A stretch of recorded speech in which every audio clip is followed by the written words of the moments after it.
We are joined by US Ambassador in Delhi, Eric Garcetti. He has 1 year tenure last weekend, I guess, and in the last 1 year, it has been a very vibrant relationship between USA and India. And how does he reflect during the last 1 year of his tenure? We are going to talk to him. Welcome, Ambassador, to CNN News 18. Great to be with you. Thank you. So, in the last 1 year, we saw Prime Minister Modi traveling to Washington.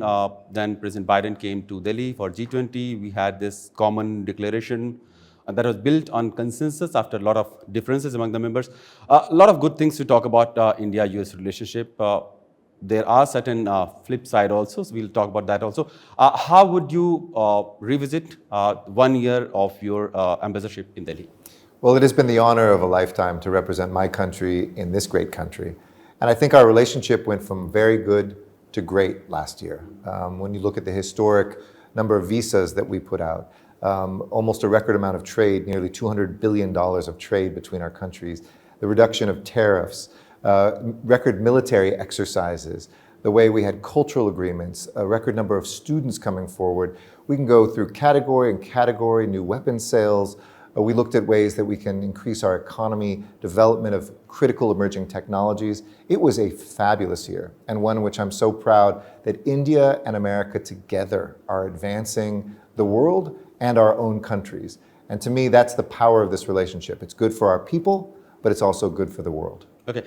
Your 1 year tenure has interestingly been witnessing some sort of bad media coverage also, and I would take your attention to the Pannun case, the entire Pannun case, which has brought some sorry movement in the bilateral relationship. What would you say on that? What would you also say on the entire Khalistani groups or the protesters, anti-India protesters and pro-Khalistani groups who have been involved in terrorism in the past, who have been threatening Indian diplomats in USA and in Canada? How would you explain that on US soil? So I can't speak about a criminal case that's underway, but in general terms, I would say the strength of the US-India relationship is reflected between our law enforcement collaboration and cooperation, the seriousness with which we take any threats against Indian diplomats, the work that we are doing to make sure that people are held accountable for any criminal acts that happen in the United States, and the way that both of our agencies on both sides of the Indo-Pacific are working together to combat transnational crime. I think those are real high points. On the ongoing criminal case, as I mentioned, while I can't comment on the specifics of that, we also are managing something that for us was an important line that cannot be crossed if the allegations are correct. And that's why, like any marriage, there are moments in which you'll have disagreements. The strength of a marriage is shown in how you manage those disagreements. And I think both the United States and India are doing that in a very mature, very thorough way that also adheres to our principles and our values. So the bottom line is our work has not stopped. Our work has not slowed down. If anything, even in the midst of that, it is accelerated. And I think that both India and the United States understand even more deeply the concerns that we have of our own security, the principles and the laws of our individual countries. And I anticipate that growth of this relationship will not in any way be upset by this.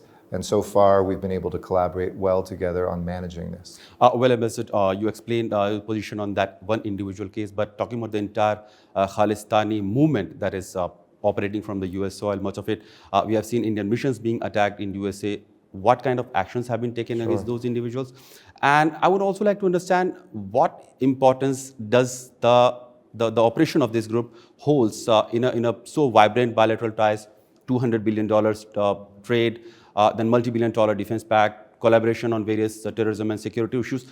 What kind of importance does this small anti-India group, which is a national threat for India, holds in US scheme of things? I would say no group can hold back the US-India relationship. It's too strong, it's too vibrant. We have too many relationships between our people, between our institutions, between our universities, between our companies, and ultimately between our government for anybody to hold that back. So I'm still very bullish, very optimistic on the US-India relationship. And as I said, our law enforcement has never worked more closely together. We take very seriously any threats or acts that are criminal against either Indian diplomats or Indian diplomatic facilities.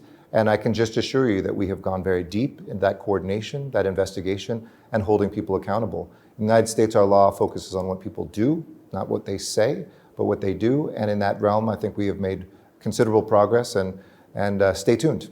Okay. India and Iran has recently signed a developmental partnership deal in Chabahar for Chabahar. Some years back, US had assured that there will be some sort of waivers in that deal because Chabahar holds important strategic benefit for both the countries. But now we have heard US State Department spokesperson saying that it does risk potential sanction for the entities who will be working on this Chabahar port development. Can you explain this contradictory? Yeah, I think that we all know that the force that we see, certainly in the Middle East, of Iran, proxy wars, of exporting terrorism, that should be disturbing to all and any countries. We know that India is a friend. We've looked at things on a case-by-case basis. But in general, our system of sanctions against folks that are working with Iran, which is exporting terrorism, is something we take very seriously. So that will be something that we'll have to look at further, and I think that you'll see clarifications in the future. Recently, you made a remark in USA, which has got quite a headline in Delhi also, that USA wanted suggestively you said that India to continue to buy Russian oil so that there is no scarcity in the international market. But in the last 2 years or so, ever since that war has happened between Russia and Ukraine, we have continuously heard US officials not liking it very much that Indian side has continued to buy Russian oils now. So does that contradict US position that you have said that, and what is US State Department and what White House has been saying? No, I would very positively emphasize again that this is something not just the US, but that the world community said in the midst of this aggressive war, unprovoked against another nation, violating international borders, that we recognize that oil was a necessity for all economies and all people. And it wasn't just India, but that all countries should try to buy at a lesser price so that the Russian nation wouldn't be able to pour even more money into a war against the Ukrainian people. You said officials. I would just respectfully disagree. I've heard commentators say that. But this has been the consistent policy of the US government with India and all nations, that while this oil can be purchased so that we can keep the price of oil affordable for all of our economies, it should be reduced and that the profits should be lessened, which we have successfully been able to do thanks to India and other nations who have adhered to this. President Biden did not travel to Delhi this year. You announced that he could be the chief guest at Republic Day parade. Then the Quad multilateral did not happen. Now with India and US election happening, doesn't look any possibility in the next months to come. Do you think that US has made new partners and new allies, especially considering its Pacific policies? And India is kind of slipping away, or maybe US is distracting itself from Quad partnership? We love India. We love the Quad, and it's only getting stronger every single day. It doesn't depend, by the way, on any two leaders, though. We had history last year with a historic state visit and then President Biden's visit here. Obviously, I think in both countries we have elections this year, plus a war in the Middle East, which requires a lot of attention for the entire world of the United States president. But we're very confident that we'll have a great Quad meeting. We look forward to India's leadership and doing that later in the year. Ambassador, you have traveled all across India in the last 1 year, I would say, and then you have made a lot of social media friends also because of your videos. How did you find the hospitality or the generosity of India all across? And did you find any xenophobic element while traveling across India? India has been amazing. 22 states and union territories I visited in 1 year. And they're so different and so diverse. But I'll tell you one thing that ties them together. It is the sense of hospitality and warmth across all of them. It is a country that is incredibly welcoming to me as an outsider in, but somebody who's been coming to India since I was 14. I see such huge changes in the infrastructure, in the electricity, in the economy. But what I see that's consistent is that warmth, that love that Indians express, not only towards me, but towards each other. Okay. One last question would be about the Indian students. A lot of them go to USA every year. Now we have witnessed a lot of protests happening across USA. Almost every big university is witnessing that protest. Protesting Israeli action in Gaza. Hundreds of Indian students have also been there. Many of them have been detained. The similar situations have been in other parts of the world also, where students have tried to protest on various issues or domestic policy, and US has been one of the very advocate of let them protest peacefully and if they are not violent. But then in the case of USA, we have seen some sort of clampdown by the US police officials. The students were arrested. And that also happened in a way that has not been very pleasant. How would you see these protests happening right now and the US authorities' action against those protesters? Well, I would say, first of all, thank God we live in democracies. It certainly beats the opposite. And democracies are never easy, especially when we disagree with each other or we have strong opinions. But we believe very strongly in the right of everybody to disagree with one another and to do that peacefully and to have that right protected. I think like any society, though, too, where that shouldn't result in people feeling fearful, being threatened, or unlawful behavior, which any law enforcement agency, police agency, should be authorized to be able to make sure unlawful behavior is not tolerated.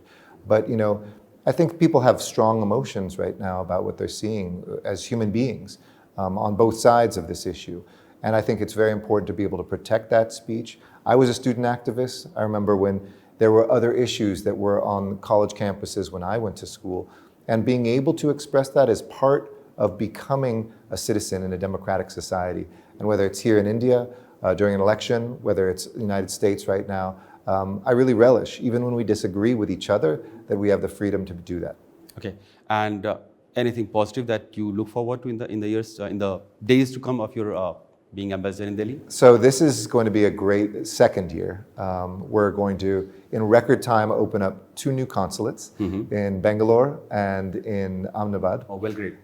We are looking at, hopefully, a record amount of trade and expansion of critical emerging technologies, new sales in the military area to strengthen the strategic relationship together. And I think this year, too, we'll see a great QUAD meeting that will involve not only the US president, but the strategic grouping in the Indo-Pacific. In the midst of 2 wars that we're able to focus so much on growing the Indo-Pacific is testament of how much we believe in India, its rise in the world, and the strength of the India-US relationship. So you're hoping Indo-Pacific meeting this year only? No, the QUAD meeting, yeah, QUAD meeting? Which will be hosted by India this calendar year. So you're hoping that it will be happening this year? Oh, I believe that it will, absolutely. Okay. Thank you, Ambassador Garcetti, for talking to us. It's a pleasure. A great joy. Thanks so Thanks. much. Appreciate Thank you. it.